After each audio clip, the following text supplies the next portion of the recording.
So I want to say to you, thanks all for being here. Don't forget to give us your blessing by at least a comment. If you don't mind, doesn't cost you money. By making a click and like and support and share.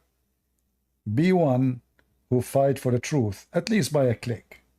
All translation made by Muslims is a fabrication. So I want to advise you, if you want to know how stupid the Quran is, you better study Arabic, because all translators, they do one thing. If they want their Quran to be approved, they have to be presenting a hypocrite. The Muslim will not buy it. It's going to stay in the shelf, and nobody will list the translation in their website. Translation is the biggest lie in the history of Islam. They always lie. There's not a single Islamic translation. You're also arguing with the translation often. Because I'm not a Muslim. If I'm a Muslim, I will lie. Because what the Muslim translation is to make Islam look better. And they compete in that. So if this translation is better, the one who is debating me, he will say, no, I accept this translation. Better in which way? Better to present his case to make Islam look better.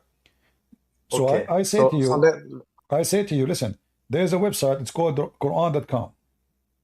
Yeah. In that website, when you move the mouse in the top of each word by itself, it gives you what the word by itself meaning. Okay, I will do this. That will give you a translation, but not full sentence. The second you go to the full sentence, the translation is messed up. I will give you an example. You know, like the Muslim, they say, I lie when I say that the Quran said you have to worship Allah and the Messiah. I mean, if you know that the translation is a lie, then you shouldn't use it. I'm not using it. I'm not. But I have no choice. You make your point sometimes. No, I'm just using it to you. But for me, I don't accept it. I never accept any Muslim translation. I always point. I always point when I'm reading. I always point when I'm reading that this is a false translation. Can we end chapter 6 first? This topic first. All right, go ahead. Let's just end this verse with the last verse. Okay. Yeah. In 79 it says, okay, I have turned my face towards him who created the heavens and the earth as one of the natures, and I'm not one of the idolaters. Okay. And so he's saying here basically, okay, he turned his face to the moon, to the sun, and so on. So basically he's saying, okay, I have turned to the one who created the heavens and the earth. Yeah. Which implies also the moon and the sun, and as of nature upright. And I'm not one of the idolaters. So he's saying that he's not worshipping the moon or the sun. No, all the Muslim scholars. Listen, I mean, I don't want to repeat myself. Oh, the Quran is so clear, even in their translation. Here he's saying he don't want to worship him no more, because already he said they are my God. He didn't say, is that possible? This is my God. No, he confirmed that this is my God. Why you are being slow? He said, this is my God. He didn't say maybe. If he is saying maybe, that means he is questioning. He did not say maybe. He said, this is my God. But when this God disappear, he said, I don't like the one who disappear. And then he come to the conclusion, after worshiping 3 gods, that he will worship the one which is unknown, which is more stupid. Because if the reason for him not to worship the first 3 anymore, because they go astray, well, this God who is worshiping, he never saw him. He never spoke to him. He never appeared to him. How he now recognize who is this God? I worship the one who created the earth and the heaven. Which one is who is this one? Who is this one who created the earth and the heaven? Will you question me? Yeah, this is an unknown God. Who is this one who created the earth and heaven? Yeah, Allah. How he knew about Allah? Where is the story? How Abraham was able to receive a word of a person, his name is Allah. Shouldn't the story tell us how he recognized Allah? How he find out there's a God, his name is Allah? That's it. He walk in the street and then he says, I'm going to worship. That's mean Allah exists. That means people around him, they are already worshiping Allah. Otherwise, how he knew this God? If this God never came to him, if this God never appeared to him, if this God never say hello to him, how Abraham he knew this God? But in 8 it says Allah when he hath guided me. So how? But how? Where's Allah? How he learned about Allah? It doesn't say to us the guy he jumped from worshiping moons and stars to Allah. Now we will go and find out how this has happened. Allah is already the God in that Arabia, in that area. He is the God. Those people, they are worshiping other idols as intercessors. So Abraham now is not worshiping a new God. This is the same God they worship. The only reason, the only difference between them, this God, he should be worshipped alone. They want to have intercession. And that is again, take us back to Allat and Al-Uzza. All of them, they are pagan. Allah is a pagan God. Abraham was worshiping the pagan God, and he said, in fact, in the same verse there, it says, and I am pagan. The Muslim did not know what the word Hanif mean. Look how stupid they are. They said here that Abraham, he says, Hanif, I am Hanif. But Hanif mean I am pagan. So the Muslim today, they say that they are, Muhammad is a prophet of Allah. He was Hanif like Abraham. But Hanif mean kafir. Hanif mean pagan. Hanif mean idol worshipper. Hanif is not a good word. This is an Aramaic word. This is an Aramaic word, have nothing to do with Arabic. So when Muhammad, he said such a statement, he just said that he is Hanif like Abraham, which means he is an idol worshipper. Hanif. Why is it translated, I am not one of the idolaters? This is not what it says. They think Hanif is the opposite. In fact, Hanif is a word mean kafir. Hanif mean infidel. Pagan. Muhammad did not know what the word means. He just heard the word. Yeah. You know what the word Hanif is, that when you are rejecting let us say the true God, that will make you Hanif.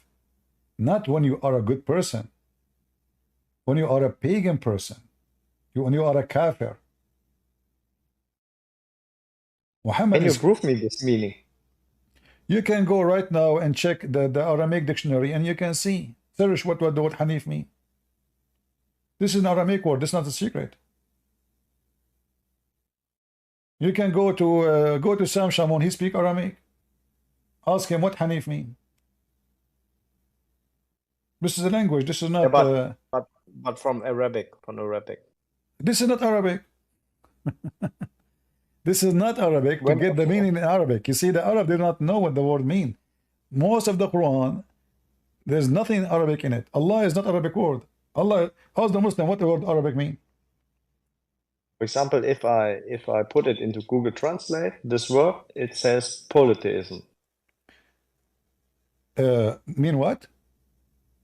Polytheism. That means more than one God. Exactly. Yeah, thank you very much. Yeah, but he is saying here, I am Hanif. I am polytheist. Isn't he? Okay, I only know the translation. Isn't he saying, I'm not one? I'm not one. Where is this? I'm not one. I am not one. That means I'm not monotheist. I am not monotheist. When he say I am a Hanif, he just said I am not a monotheist. So how the Muslim they think that Hanif mean monotheist when it is mean he is not monotheist, he is a person who worship multi-gods. So if I put this word that you have marked, yeah, into the Google Translate, it says polytheism. Yeah, you know, for me, I don't approve everything in Google, but they are giving you a very close meaning. So this is what Abraham mean, or he said here. But this is destroy the Quran, because he is saying, I am not a monotheist. So how now Abraham, he found Allah, and he is not a monotheist. He's a polytheist.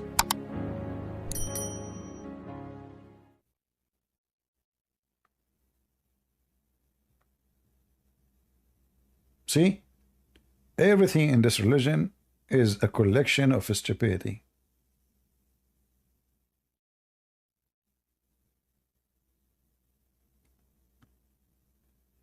Hanif is a person who worship idols. It's not a person who worship the true God. So when the Quran says Abraham, he says, I am a Hanif, he just said, I am an idol worshipper.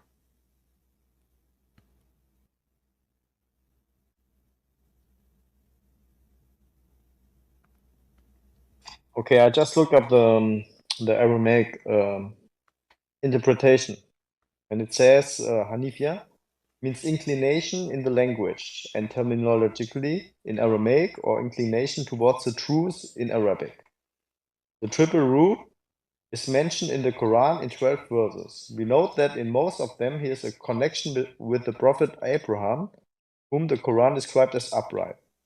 It was stigmatized by the Arabs, who abandoned the worship of idols and abandoned the religion of those around them. This is what they are giving you according to the Muslim, what they say, but this is not what it is.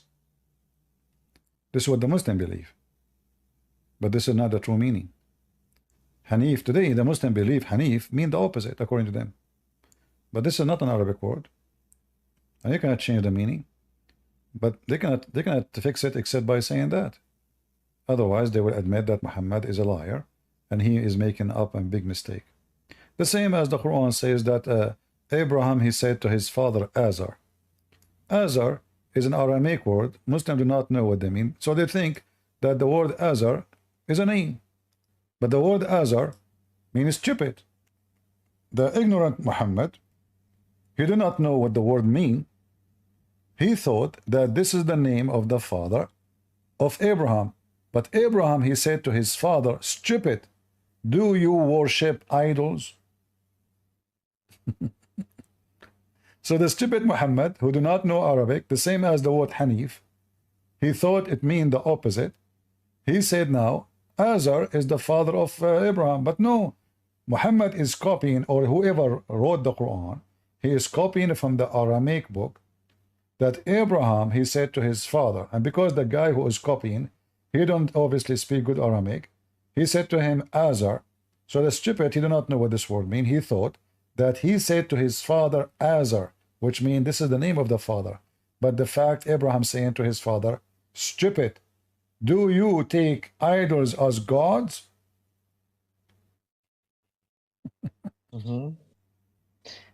Okay, so what you can see here, that that you say that the words that were used here, that they have a different meaning, right? Originally, the Arab, they have nothing to do with the Quran. The Arabic Quran today is total fabrication. Even the word Ibrahim, if you ask the Muslim what Ibrahim mean, they do not know.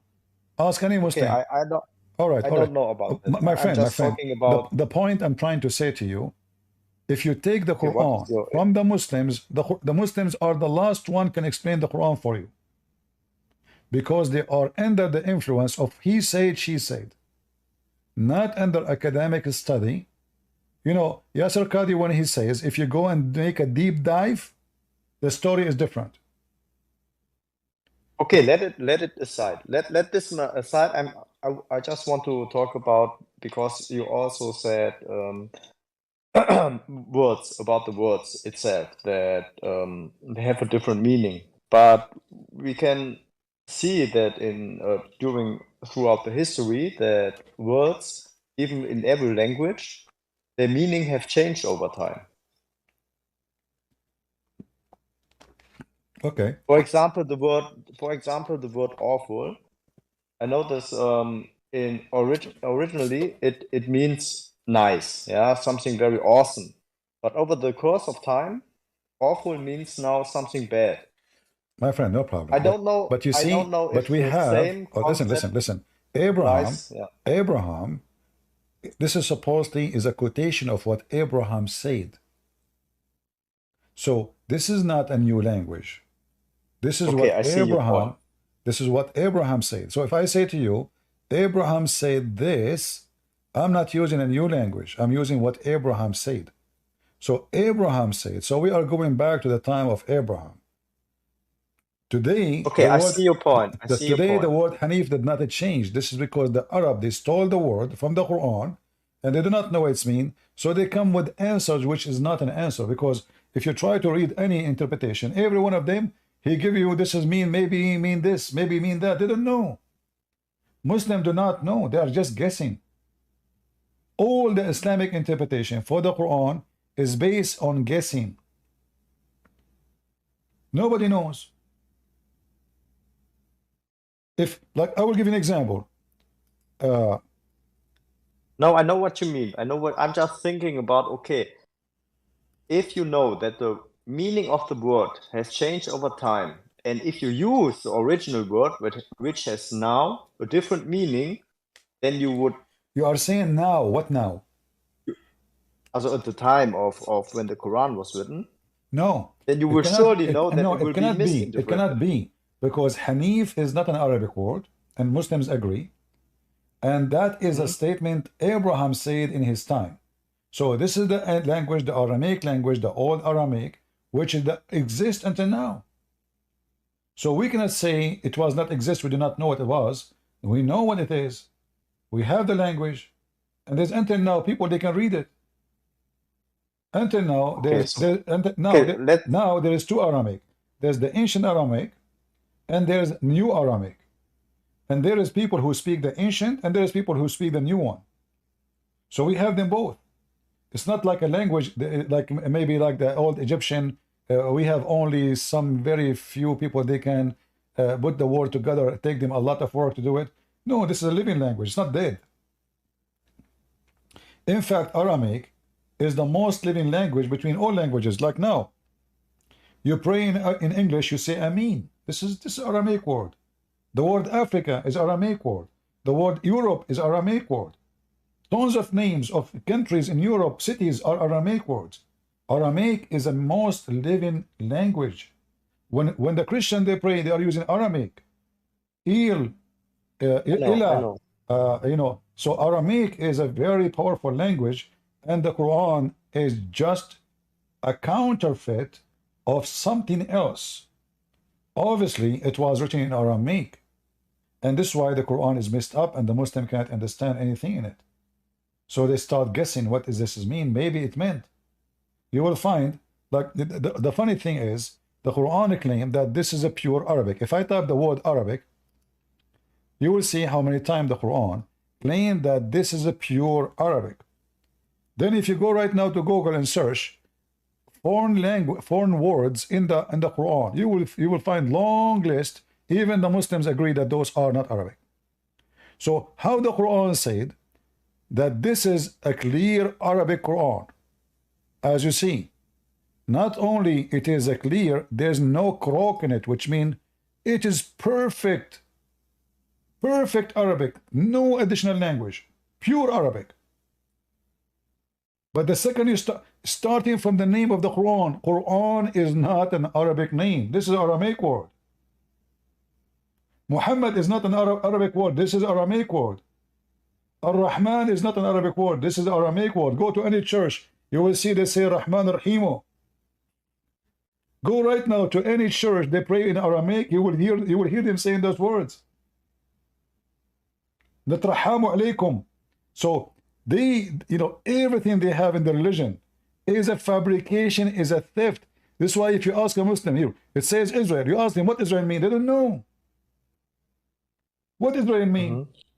Okay, what Mikael mean? They don't know. The most important names in Islam, they do not know what they mean. What Gabriel mean? They don't know. Because all those names are a theft from other languages. So what I'm trying to say to you, all your religion is a counterfeit, stolen from other people, starting from the name Allah, with the name Akbar, with the three daughters of Allah, with the Kaaba, the cube, the black stone, Al-Makkah, the name Makkah, even the word Makkah is not original. This is coming from the temple of the Makkah, which is in Yemen. And this is the moon god. The symbolic of this. Did you ask yourself why the crescent moon is the symbolic of Islam? The Muslims, they say this is not necessary. This is necessary. The Quran mentioned it clearly. The moon, the crescent moon specifically.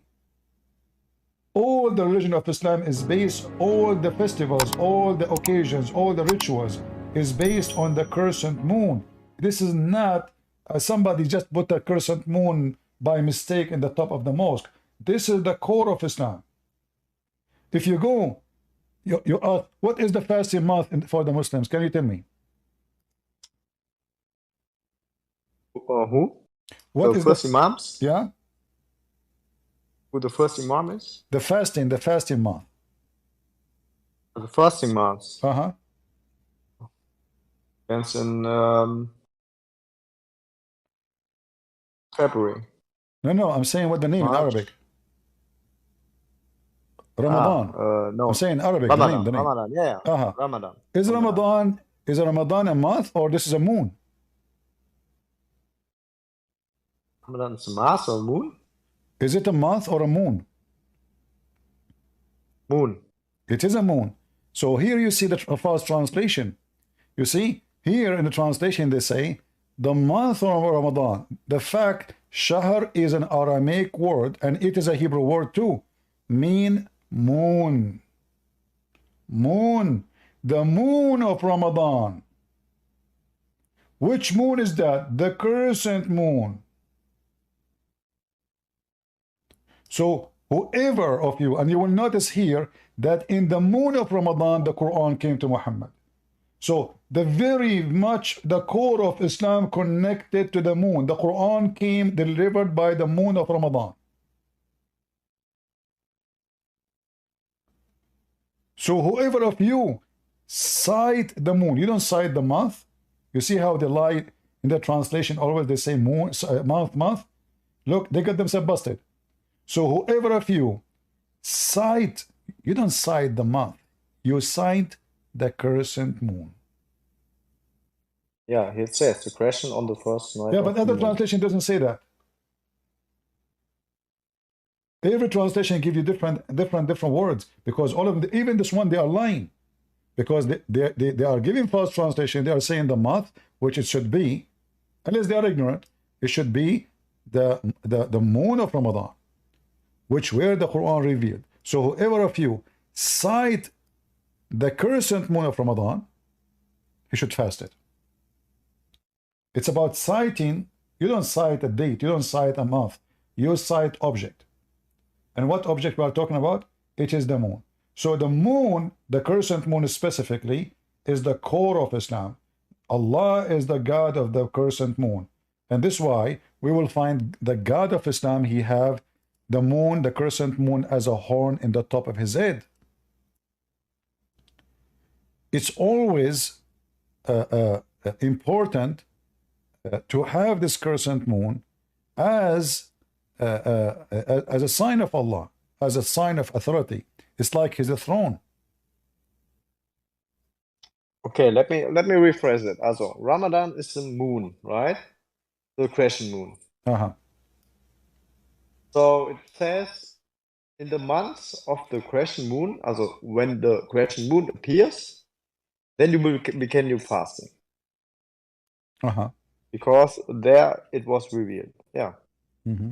So I don't see the problem. What is the relationship between the fasting for Allah and the moon? Specifically the crescent moon. It says because it's when the Quran was revealed. Okay, why Allah he revealed the moon in the Quran in the crescent moon of Ramadan? I don't know.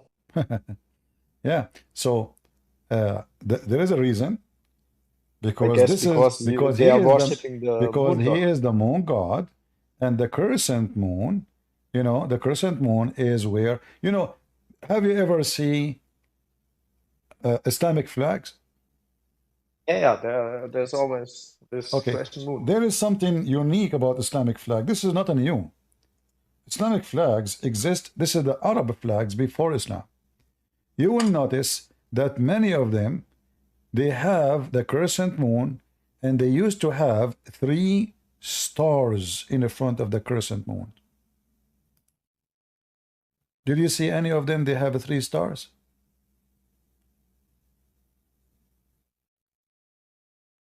No.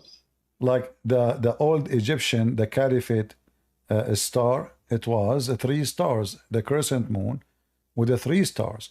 The 3 stars are the moon god stars, sorry, the goddess, the daughters of Allah. So let me see if I can show you.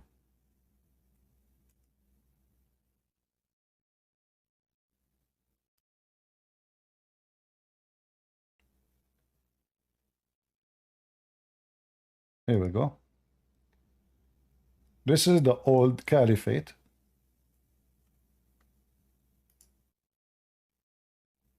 Star.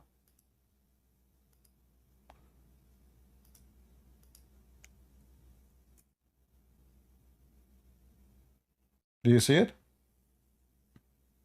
Yes. The moon god, the throne. The 3 daughters is the 3 daughters of Allah, the 3 stars.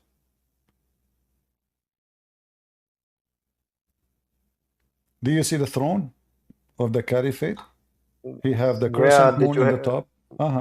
So where did you get this meaning that it's representing this the is all goddess? from the ancient history. You need to read. You can read. There's tons of reference. There's a book written by Muslims. There's a person. His name is Jawad, Dr. Jawad. He's a Muslim guy. I would try to remember his name. Very well-known Muslim. He's a historian. He wrote tons of things, you know, and you will find all those stories there too. Even the Muslim could not deny them. Those are books written by Muslims, not by Christians.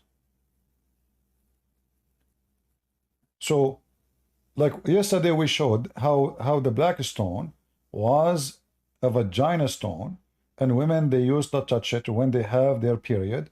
They place their hand inside the vagina, which is the black stone, and they pray to Allah, which is the God of fertility.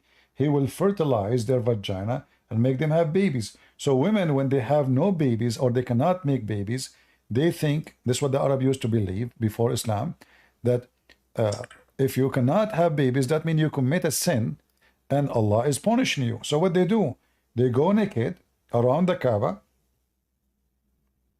And let me show you. And you will see now what is the root of Islam. Everything the Muslim today do is the same as the Arab pagan.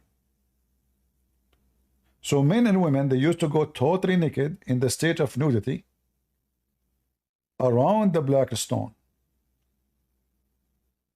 wearing no clothing.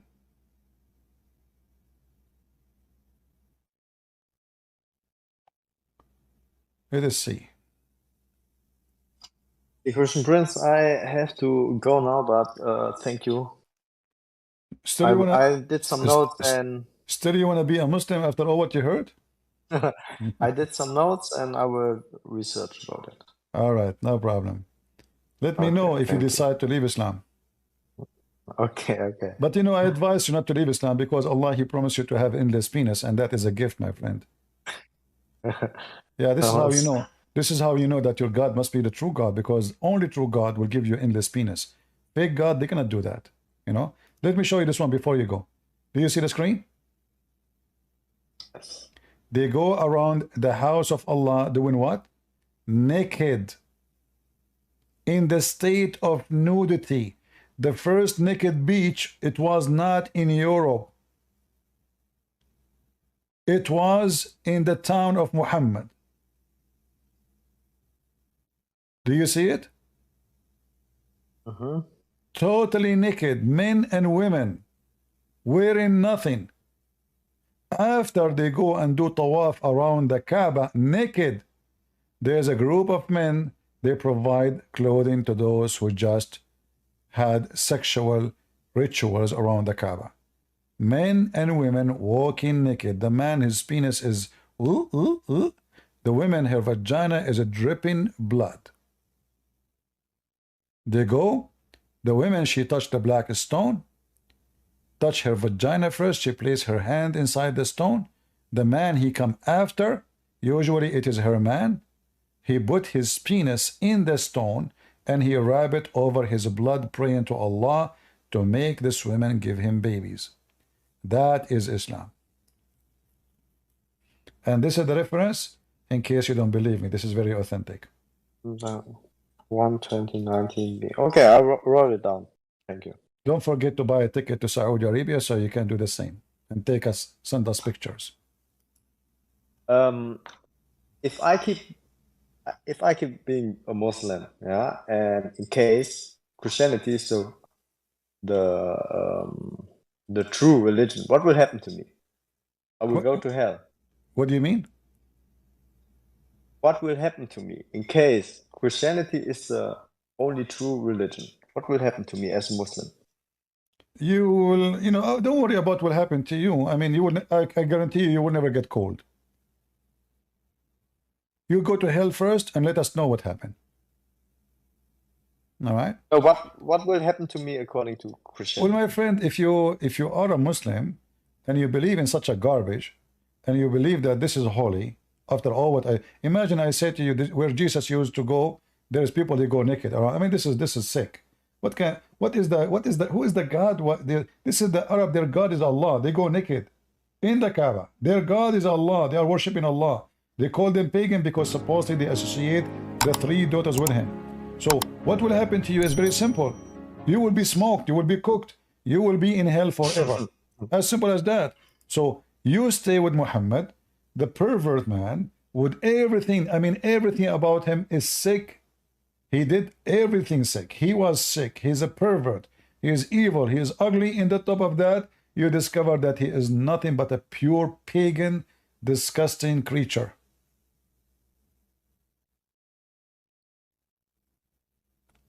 Okay, so I will go to hell. Yeah, you will go to hell if you are a Muslim. So you want to stay as a Muslim? Okay, I will think about it. Okay, thanks. Okay, thank you. I will come back. If I've done my research. All right, no problem. You are welcome. Okay, bye-bye.